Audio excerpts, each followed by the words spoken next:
So hello गाईस, मी चालली होती फ्रेंडला भेटायला आणि आम्ही गेलो बर्गर किंगमध्ये. काही खाल्लं थोडंफार. आम्ही घेतलं होतं मील, फ्रेंच फ्राईज, कोक आणि टाकोज. सो मला टाको खूप आवडलं, छान होतं.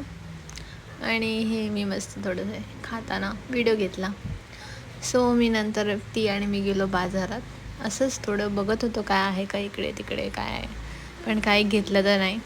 मग मम्मीने सांगितलं होतं घरासाठी आणायला मटकी वगैरे काहीतरी, तर कडधान्य घेतले आणि मम्मी ते वेट करत होती त्यांना मंचुरियन सोया चिल्ली वगैरे घेण्यासाठी.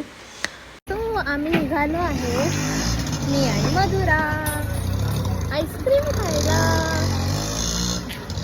माझी केस बघा कधी झाली मध्ये छत्री पण घेतली. सो मी घरी जाऊन पुन्हा खाली रात्री आईस्क्रीम खायला उतरली होती. मग फालुदा, बदाम शेक, रबडी वगैरे घेतली. मी रबडी घेतलेली आणि मला रबडी खूप आवडते. सो यमी होती. That's it. असा होता माझा डे. Okay, bye bye.